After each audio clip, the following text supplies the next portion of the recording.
Welcome to the Florida Veterans for Common Sense meeting. It's really appreciated that you come out tonight, and it's particularly appreciated for those of you who came early to help write postcards. But I know it's a little difficult for people so soon after these hurricanes to get back in the swing of things. So it's really good to see everybody. And of course, we say hello to the people that are watching on Zoom too. Before we get started tonight with the forum, I'd like to indulge you just a little bit and make a comment. We invited the gentlemen that came here tonight to participate in our forum, but we also invited their opponents. And I would like to tell you that they did not even give us the courtesy of a reply. And what that means to me is they have no respect for veterans. And the reason they have no respect for veterans is because they take their orders from their leader. And their leader calls us suckers and losers. And they buy into that. And one of them proudly says and stands by the grifter, the convicted felon, the traitor. And the reason I say traitor is because he's been found to be a traitor in a court in Colorado where he refused to show up and testify. And he's also got criminal charges pending on the same thing. And that's the type of person that these MAGA people support and they're proud to stand with. And I want to tell you, we're not. Because our goal is to protect our democracy. And we're going to stand up for our freedoms. Those of us that serve, that's why we were there. You know, he said when he was walking in a veteran cemetery, what's in it for them? Well, I'll tell them what was in it for them. We were fighting for our freedom. That's why we served. And he could care less about that. The only thing he cares about is himself. So I want to give these gentlemen that are here with us tonight the credit that they deserve because they have the courage to come before a veterans group and answer questions. These MAGA politicians do not. And we need to get that word out. They don't respect veterans, and they don't have the courage to face questions. So let's get that word out, and I know we all can do that. I'd like to introduce Derek Reich and Manny Lopez. Manny's running for Congress, and Derek's running for District State House 73. So what we're going to do tonight, we're going to really make this straightforward. I'm going to let them introduce themselves and then tell a little bit about their policies and where they stand, contrasting themselves with their opponents, and then we'll take questions for this forum. So with that, we'll start with you, Derek. So first things up, I want to thank you guys for having me. I want to thank all of our veterans in the room. I haven't had the privilege to serve, so thank you so much for fighting for my freedom to go to school, to be able to run for office. Thank you guys so much for that. And yes, I'm Derek Reich. I'm running to be your state representative in State House District 73. Let me tell you, I am a damn proud public school teacher in Sarasota County native. I was born and raised here in Sarasota County. Thank you. And I teach 12th grade government and economics at Sarasota High School. And as Sarasota County Schools struggles to staff our schools with teachers and bus drivers, my state representative, your state representative, Fiona McFarland, she voted to cut $12 million from Sarasota County Schools. And you know, what state representative goes to Tallahassee and cuts funding from her own community's children?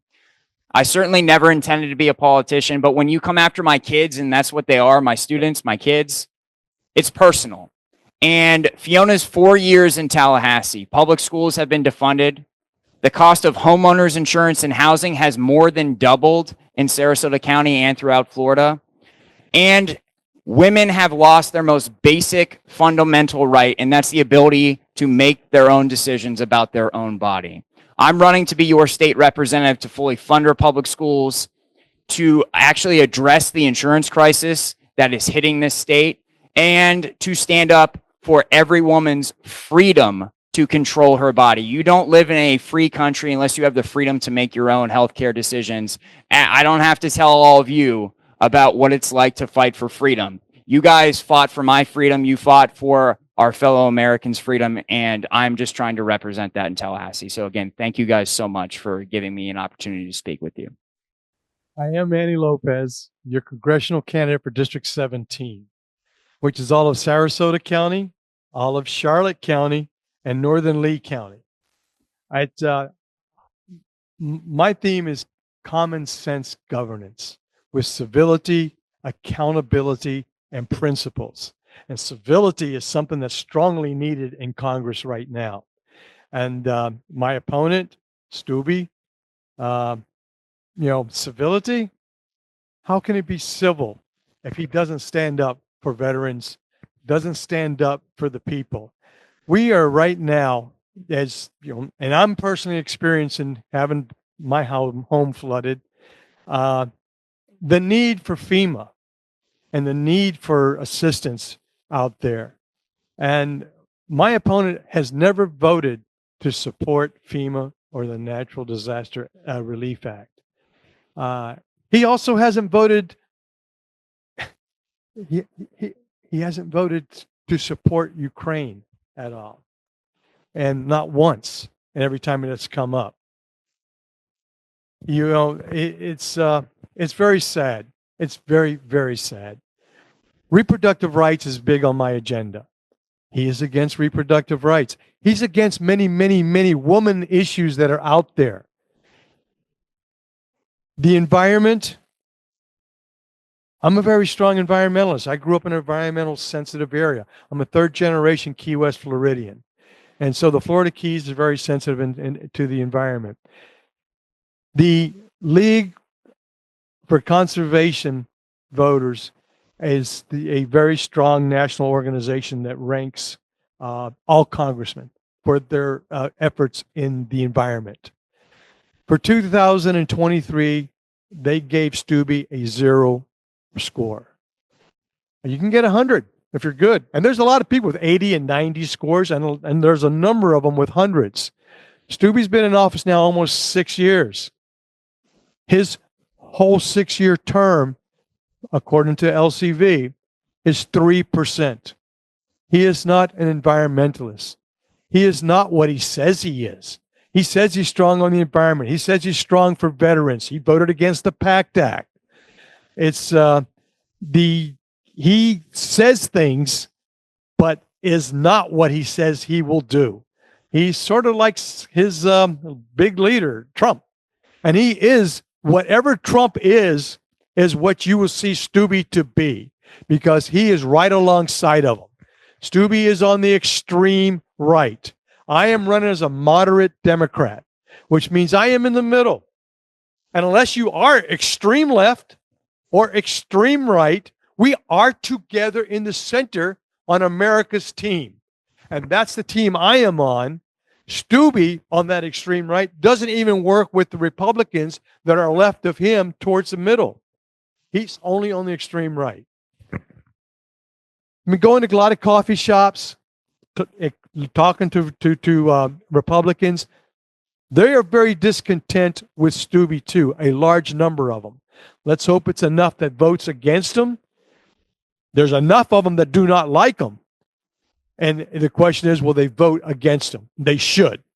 They should very much vote against him if they want to preserve and protect our democracy, because he is right alongside Trump and all the fascist moves that are out there. He doesn't challenge him one bit. Steube is he's on the subcommittee on the weaponization of American government.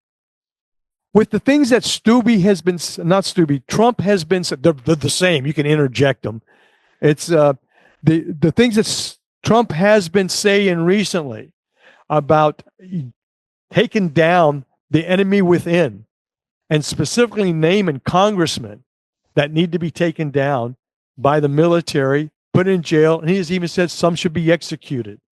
Steube on that committee of weaponization should be out there reprimanding Trump for his words. And he has not once said anything negative of what Trump has been saying. He is not a leader. A leader would be out there reprimanding those things that Trump is saying. It's, I want to rebuild the middle class. I'm very strong on the various things of rebuilding the middle class. And that includes fortifying the unions, working on health care, working on insurance, affordable housing. Steube looks at those projects as unnecessary spending by the government. He votes against many things that is good for the people. And the biggest reason he uses is he wants to provide fiscal responsibility for Congress. But where was his fiscal responsibility when Trump gave away the $1 trillion to the wealthy and the $8.1 trillion in the deficit? He wasn't there at all. He was supporting the deficit. He wasn't concerned about fiscal responsibility unless it's something to do for the people. He voted against all those $361 million that came into this district last year through the various Bidenomic programs. Steube voted against every single one of them. But Steube doesn't mind to be out there with all the ribbon cuttings for those things. He doesn't mind being out there right now with FEMA, taking photo ops, showing how great the money is being spent on the people, but he votes against that money to help the people. If it's for the people, Steube is not there. If it's for the wealthy and the megas, he is all over it. Steube needs to go, and I am a person that will be out there fighting for the people, for the veterans, for women, for children. Children? The number one killer of children in this country is guns. The number one. Steube's idea to protect children in school is to put more guns into school. He's a lunatic, just like the person he follows. So you want somebody out there that cares about people to represent you in Washington, D.C., we need to vote for Harris, Debbie, and Manny. Thank you. Thank you, gentlemen. And first, I'll start with the questions, and then have a question, and then we'll go to the audience. But Manny, I'll direct this question to you, and you may not know the answer because your opponent doesn't have the backbone to show up at a forum and answer questions. But can you tell me why in the world he would vote against the PACT Act when so many veterans need that help? You'd have to ask him because it is a stupid move. And I saw him at Tiger Bay, and he was talking about his program to help veterans, which is really a just a little twist on the choice program and TRICARE that's already out there in existence. I mean, I'm a disabled veteran. I go to many doctors, not because of my because of my disability, but for other things in life. And I go to private doctors quite a bit. And Steube was out there just at Tiger Bay, just giving so much information out there about the healthcare program for veterans. It wasn't just misinformation; it was outright lies. And I wanted to speak against him, but I couldn't because I wasn't a member to speak at the event. But to answer why he would vote against the PACT Act, you'd have to ask him. He does not have a good answer. Rich, can you tell me if there was enough volume from Dennis to go through? Okay, I will try to paraphrase what Dennis said. Dennis is a representative to the Veterans Commission in Sarasota County. And when the PACT Act was being considered by Congress, a representative of Steube's office came, and Dennis asked him why Steube was opposed to the PACT Act. And he never got a good answer. And the only answer was some discussion about taxes. But what Steube forgot to tell at that meeting, or his representative forgot to tell, was just what Manny Lopez just said. He gave a big tax cut to billionaires. And so we have to remember that. You can make tax cuts for billionaires and not support veterans because it's too expensive. And basically, that's what the story is. So the next question from the audience, please. One of our good members, Bob Manis, indicated that he grew up in a housing project that was funded by the federal government. And the question, I assume, would be for Manny since he's running for a federal office. Manny, what's your response to that? Harris has some good proposals for some affordable housing and expanding, like you were saying, government project housings. And so that's a good step forward in that area. And I hope that that is pursued. My first few years was in what we call the projects, same thing in government housing, and it's definitely served my family well to springboard them and get them going till they can get into a home of their own, and that's something that we should be involved in more, because affordable housing is a serious matter, not just in this district, but totally across the country right now.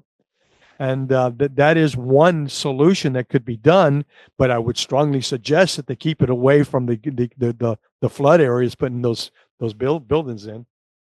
So when we talk about the federal government, what the federal government can do with housing, here in the state of Florida, we have the Sadowski Affordable Housing Fund, which a small percentage of every real estate transaction goes into a trust, and it's supposed to go to affordable housing. And my opponent in 2021, her first year there, she voted for a bill that permanently cut the Sadowski Affordable Housing Fund in the state of Florida by 50%, right as, we started to burst at the seams with need for affordable housing in 2021.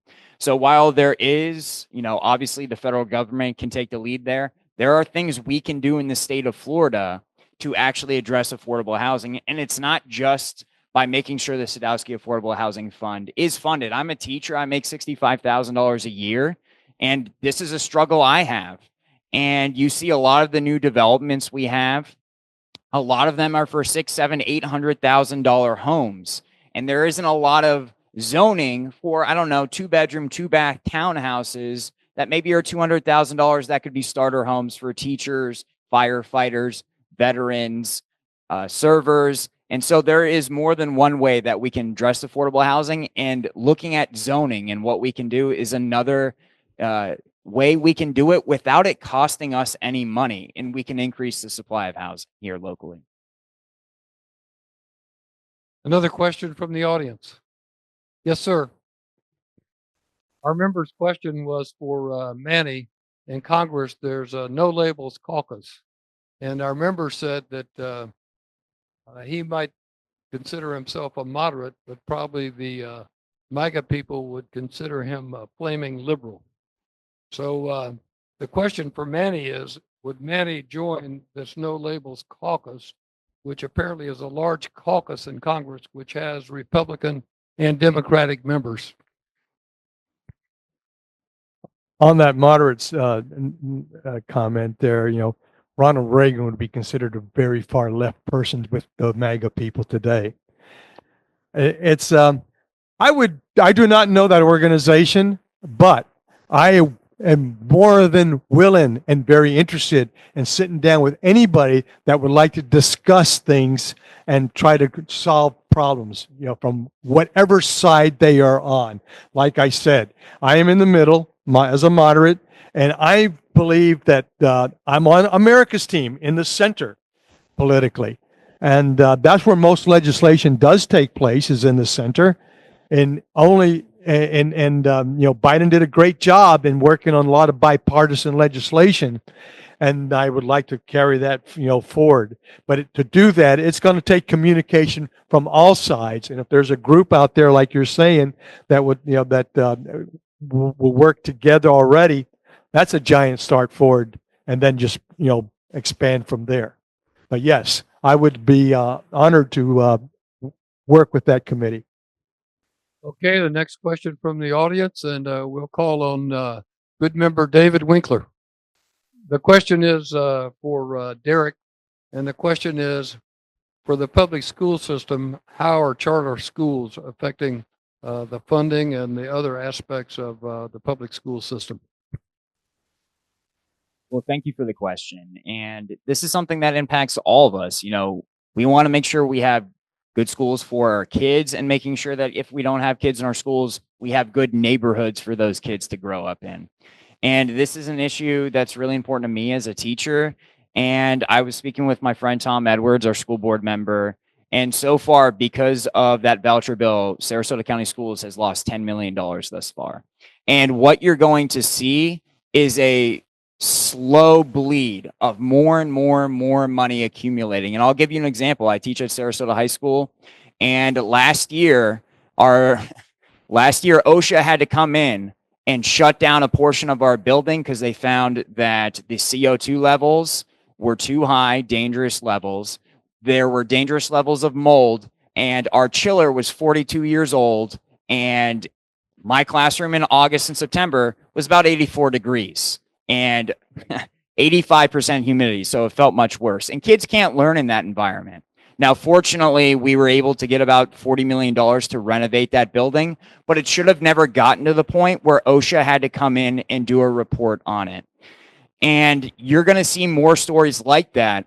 And when you take a look at Sarasota County Schools, fortunately, we are one of the better funded school districts in the state. And please make sure you vote yes on the referendum, because otherwise teachers like myself, not only will we have a shortened school day, and so our kids will lose that learning time, but teachers like myself will take a 15% pay cut.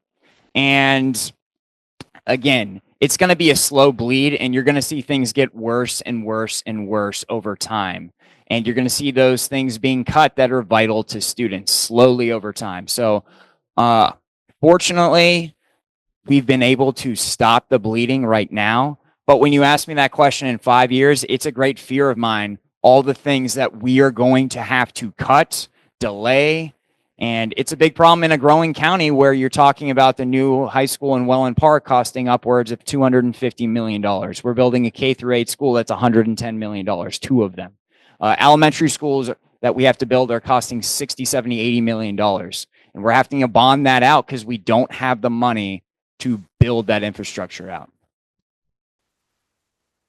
The next question, I think our good member Kenny was next.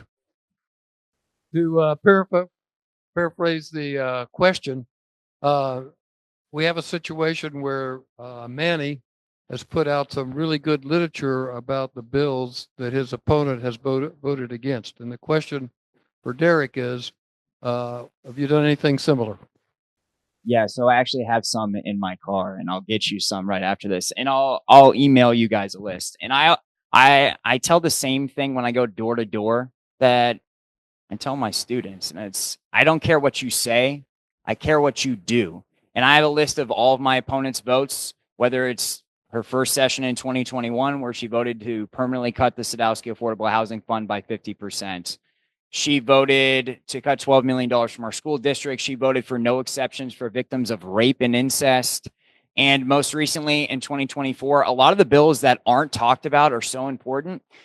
Students that are 16 and 17 years old, the most hours before this year that they could work in a school week was 30 hours a week. And the latest they could work was until 10 p.m. at night on a school night. And now she voted for a bill that removes the 30-hour limit for 16 and 17-year-olds. During the school week, they can work 40 hours a week, and they can work until 11 p.m. And let me tell you, you think that bill is bad? The original bill said they could work until 5 a.m. if they wanted to. And again, these small bills, they matter. My first period, I teach 12th graders. Half of the kids are there every day. The number one reason they miss school is they worked the previous night. And on that sheet is a list of those bills that everyone knows about.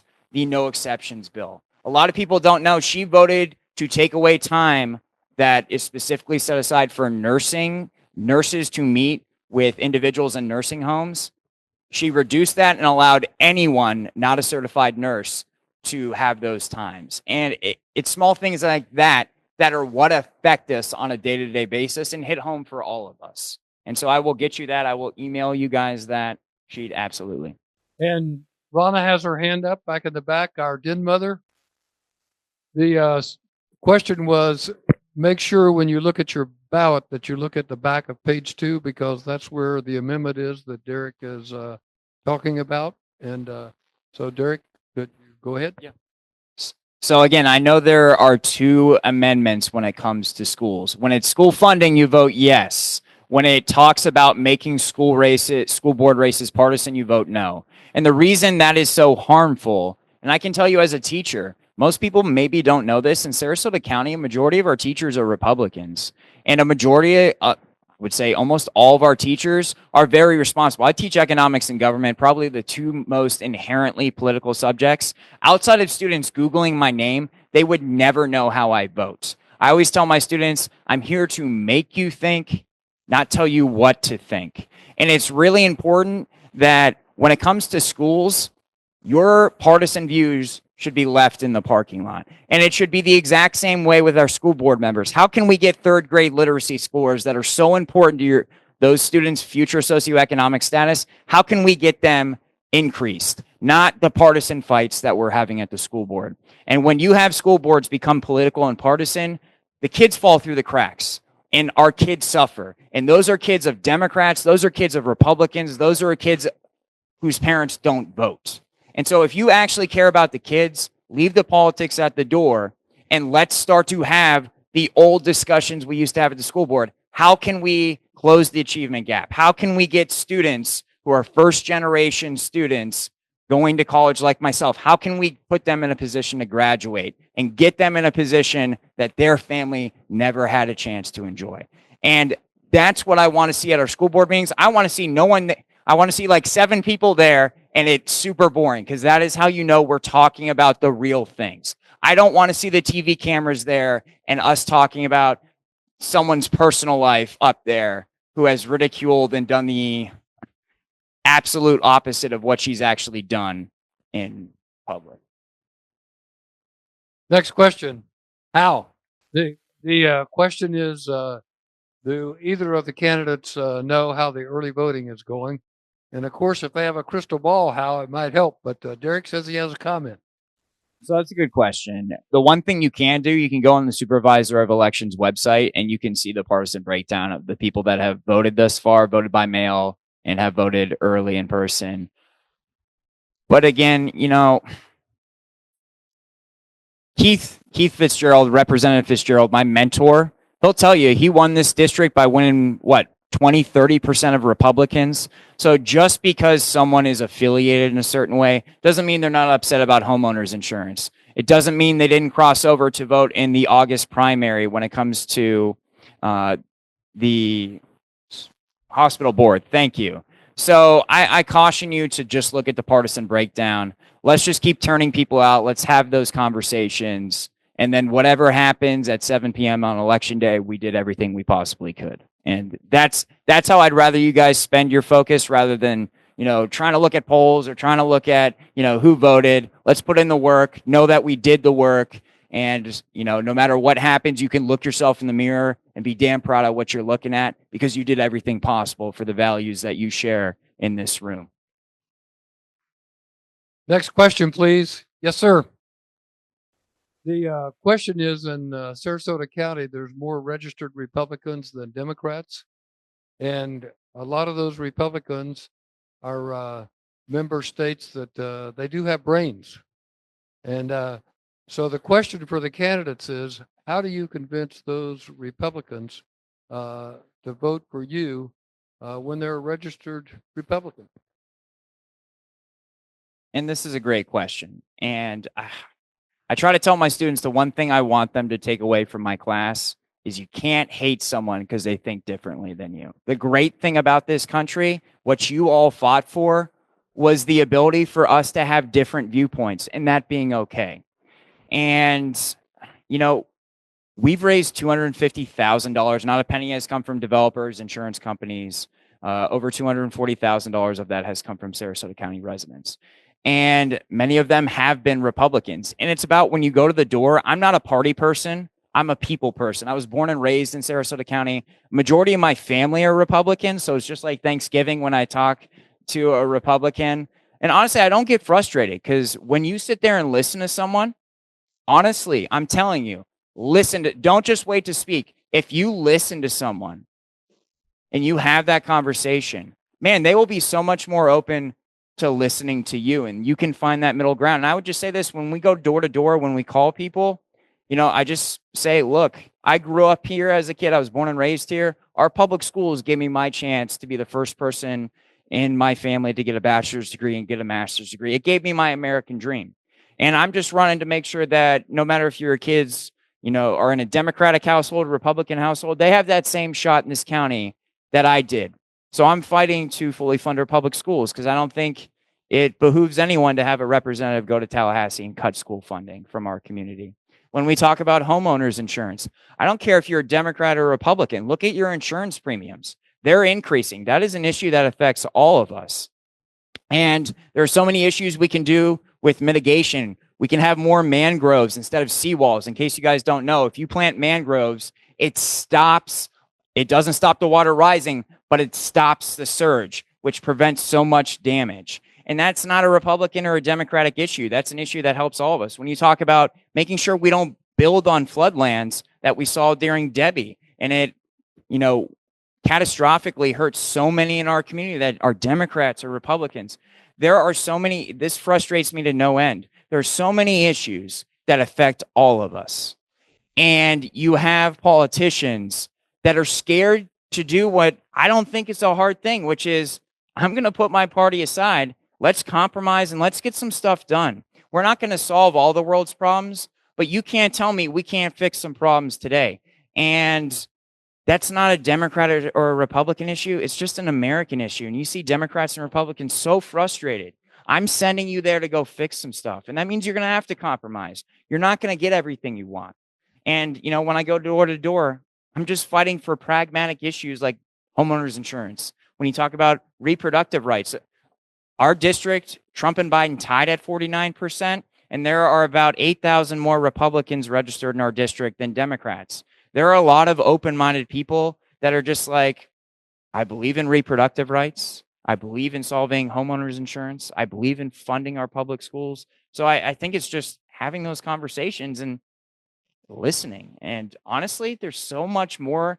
I know when you look at the news, there's so much that seems to be divisive. I got to tell you, there's so much more that we have in common. And it's so frustrating that out in public, the stuff that is highlighted is the stuff that divides us, and that deeply frustrates me. Manny has a comment too. Derek hit it on the head there. It's listening, and compromise comes out of that too. Because when you listen, we have our opinions about what it is that we stand for or what position we're at, but what is it you're trying to accomplish? With that position I get into discussions with what is the ultimate goal, not the position, but what is the goal of that position? Because there's more than one way to skin a cat, and to get to the end, you start massaging the ideas that they have and your ideas if they're a little bit different, but it's that end goal of what you're actually trying to accomplish, not the position to get there. And we are stuck on the position to get to that end goal too often. Now, some things are clear, black and white, cut and dry, but not everything is. And like border security, that's not a black and white issue. And it's very complex, a lot of moving parts. And when you start discussing what it is that they want in the end, then you can start working on ideas to get there more than just the one thought. And we're stuck on one thought that is very divisive, and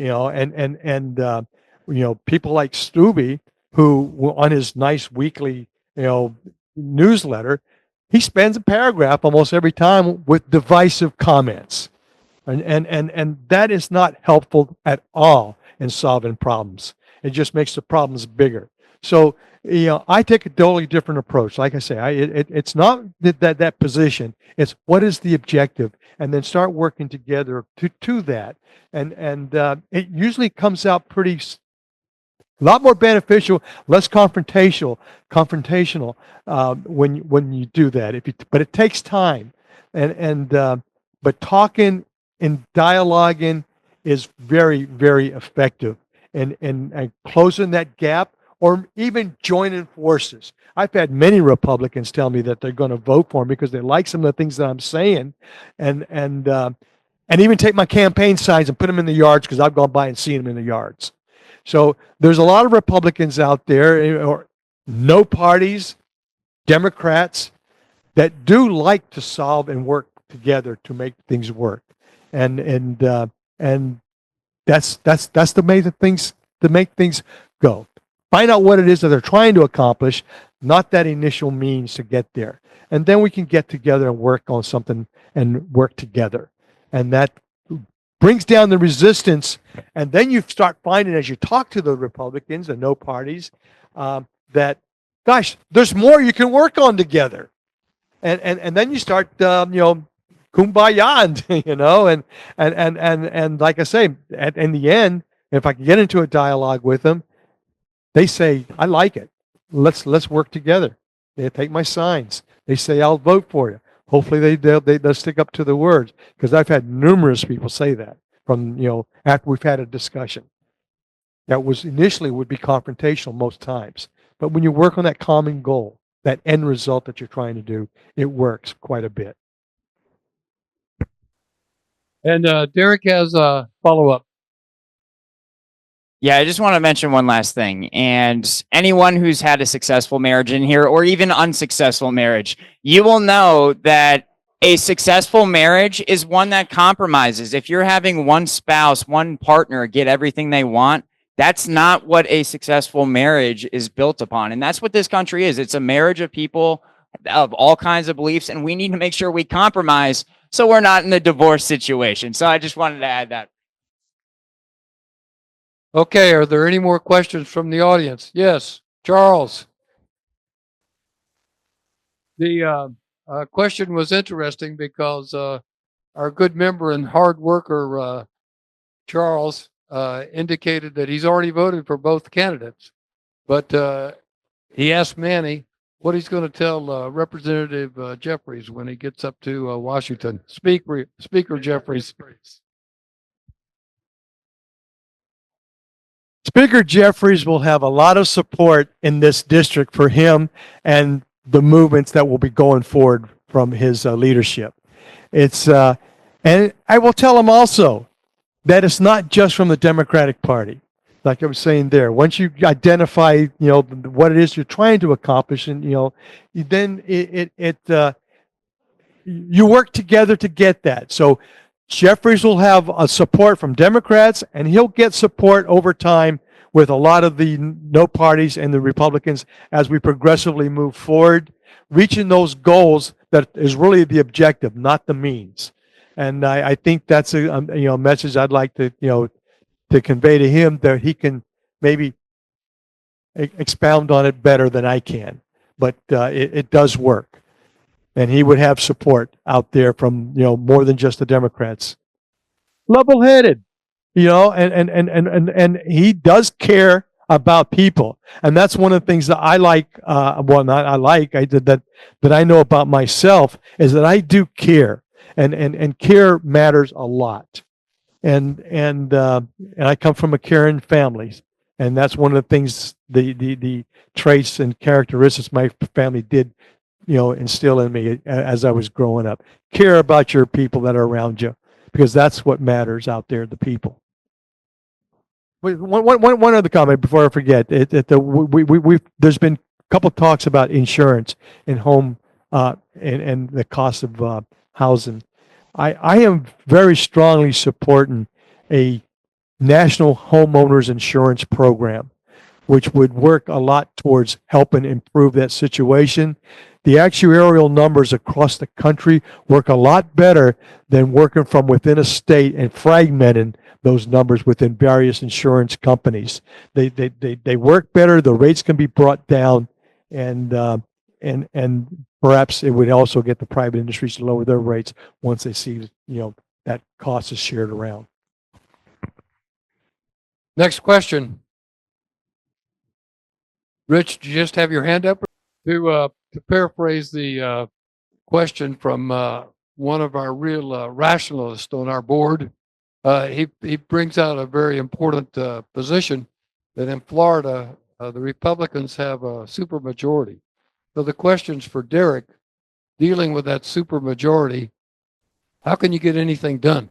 And I love that question. I am pragmatic to my core as well. And I tell this to fundraisers, to average people. Look, Democrats will not control the Florida House of Representatives in 24. They won't control it in 26 or 28. This is a long-term rebuild. But I will tell you, the supermajority runs through this district. Our district, again, was tied by Trump and Biden. If we win our district, we will no longer be in the super minority, which has a lot of practical things, making sure that Democrats are seated on committees. They can propose amendments. There are so many practical things that can occur. And when you talk about being pragmatic, one of the things that we can fix is homeowners insurance. Like I said, this isn't a Democratic or Republican issue. This is a Florida issue. And some of the things like making sure we invest in mitigation, mangroves, making sure that we don't build in flood-prone areas. There's so many things that we can make steps towards, and homeowners insurance is one. Listen, I will always fight every day for women's reproductive rights. When I'm in Tallahassee and we are putting Amendment 4 into the Florida Constitution, I will be there to fight.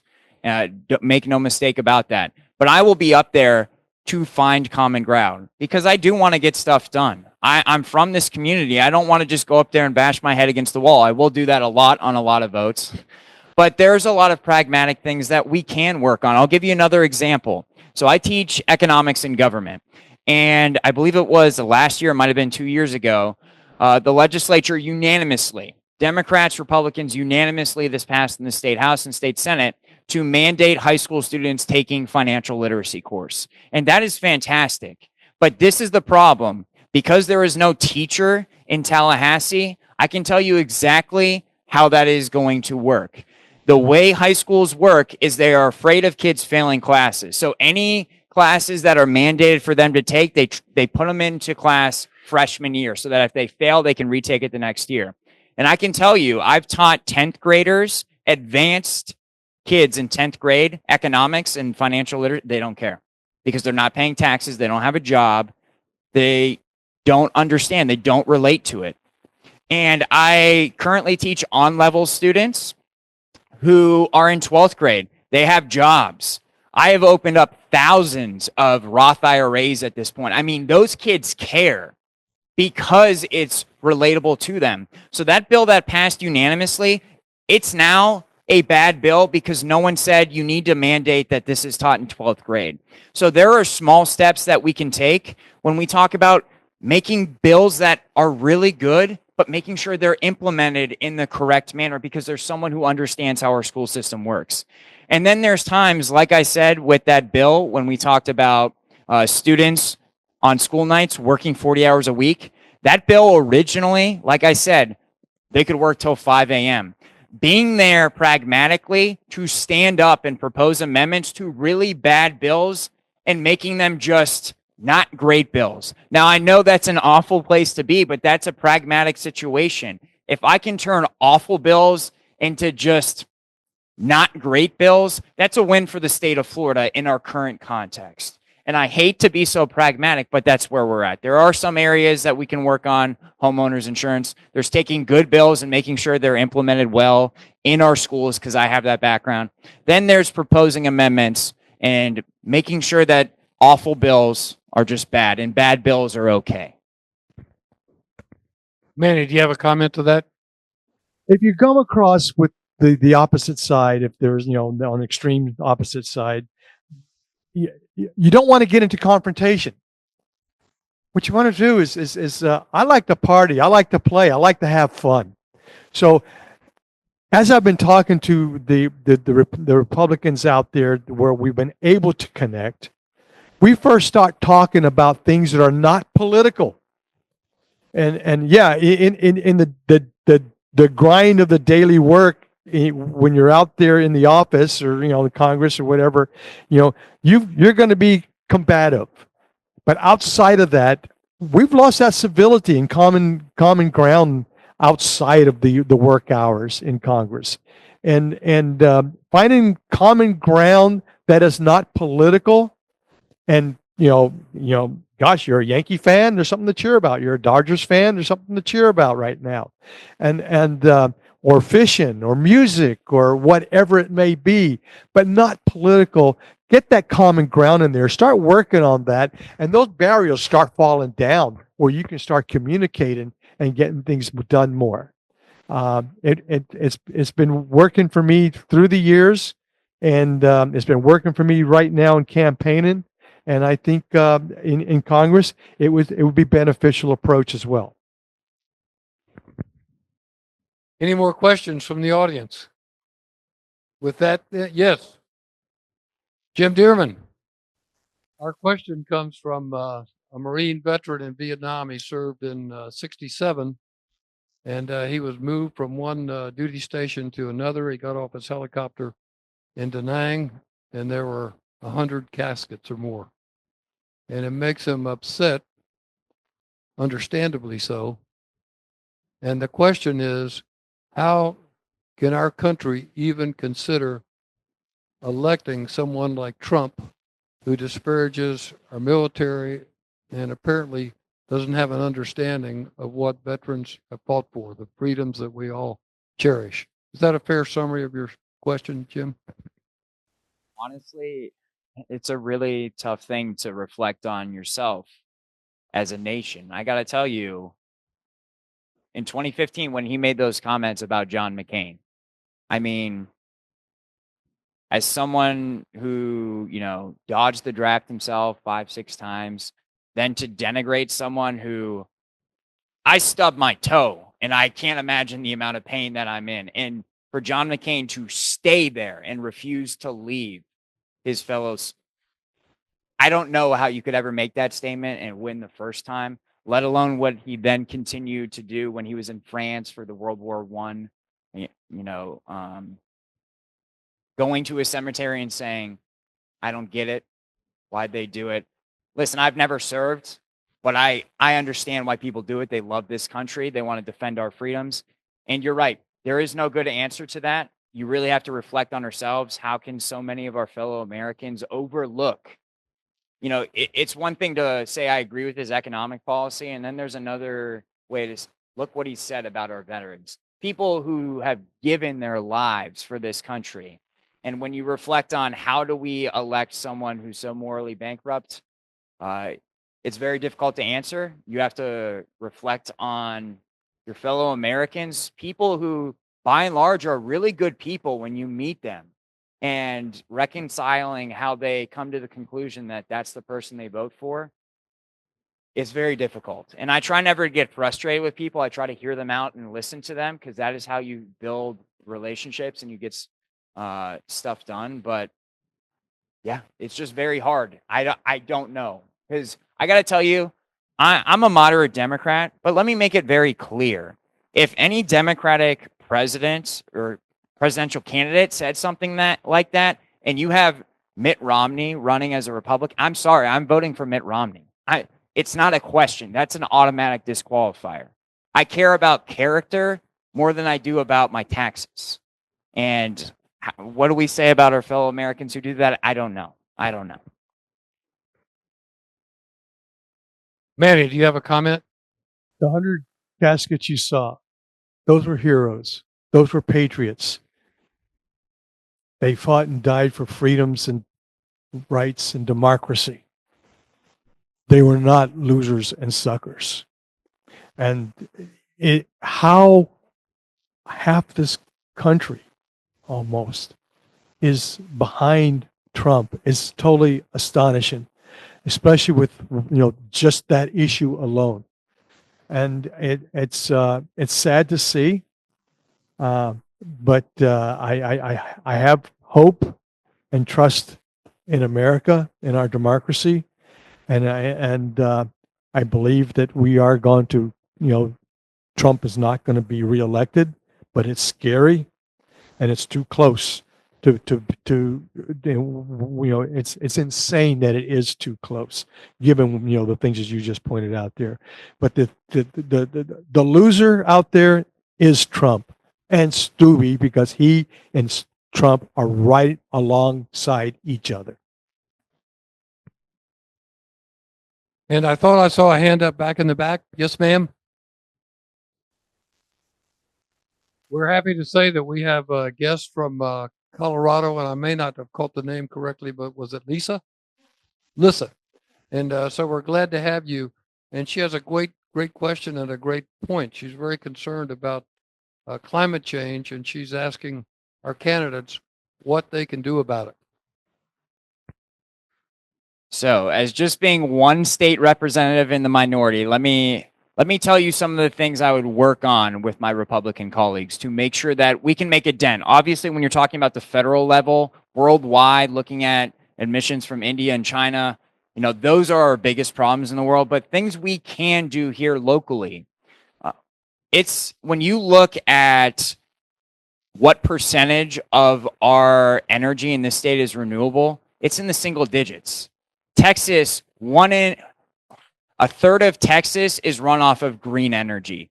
Almost 80% of Iowa is run off of green energy. We are the sunshine state. And the fact that we haven't invested in solar, making it easier to get solar panels on your roof. You had my opponent, she voted to eliminate net metering, which means if you had excess energy from your own solar panels, she wanted to eliminate you selling it back to the grid. There are so many ways that we can incentivize things like individuals putting solar panels on their roofs to make that small dent. When you talk about making sure that we protect areas that are watersheds so that we are not messing with the natural environment. Things start local. There are things locally we can do here, but obviously we need to make sure that we also do things on the federal level. And I'll hand it to Manny so he can talk about that. Mitigating climate change is essential. It's a cost saving effect on homeowners insurance. The floods that we have going on now, then the sea level rises, the hurricanes, the whole climate situation is causing insurance rates to go up, and it's all because of we're not trying to mitigate what's going on with the climate. It's the renewable energy is essential. I mean, we've got to cut away from fossil fuels. I'm not saying eliminate fossil fuels right now, but over time, there's got to be a transition, and it needs to be an aggressive move with renewable energies. And one thing we need to do is to fight hard Project 2025. It's because if that gets through there, the environment is just going to and the climate negatives of climate change are just going to skyrocket.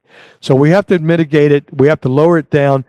Renewable energy is the great way to go, and there's so many other areas that we can get involved in, but we need to be aggressive in getting those done, not just sit back and say, "Hey, it needs to be done." No, we need to do something about it, not say it needs to be done. We're just about to run out of time, but we'll take one more question if anybody has one. If not, I'll take the president's prerogative to make a couple of comments. We really particularly appreciate the question about climate with this group because we've been working on climate change for over a decade, and we view climate change as a national security issue. And it's outlandish to us as veterans that a national security issue that we have political leaders that call climate change a hoax. And that's our governor, and that's our candidate for president with the MAGA party. And you can't get anything done when you don't face reality and deal with the facts as they exist. And that's what they're doing. They're ideologues. I admire Manny and I admire Derek for their idea that they can work with Republicans, and there's a lot of Republicans they can work with, but they can't work with ideologues. In addition to calling climate change a hoax, I'm going to put our cards right on the table. This MAGA movement is a fascist movement. Now just consider that for a minute. It's a fascist movement. And what that's going to mean for our country. Right now, we're in the same position that Germany was in the mid-30s. And if we don't win this election, we've got major problems. When a candidate for president tells us he's going to be dictator on day one, you better believe it. So our objective right now, Manny talks about objectives. Our objective is to make sure this guy's not elected. We're working hard to do that. We're sending out notices several times a week. Recirculate those notices to your friends and neighbors because so many of our friends and our neighbors and our relatives don't know these facts. But it's our job to educate them. We have one member that does a great job. Every time we send out a notice, he sends it to 50 of his friends. We should all be doing that. It's easy to do. Just forward it to them and then talk to them about it. Because if we get the information out, there's no question about the fact that we're going to win. But if we don't get the information out and people don't understand, we're going to lose. And that's on us, every one of us. So I'm imploring every one of our members, every one of our supporters, keep doing what we're doing, writing postcards, talking to people. Now's the time to put pedal to the metal. So with that, meeting adjourned. Thank you very much, gentlemen.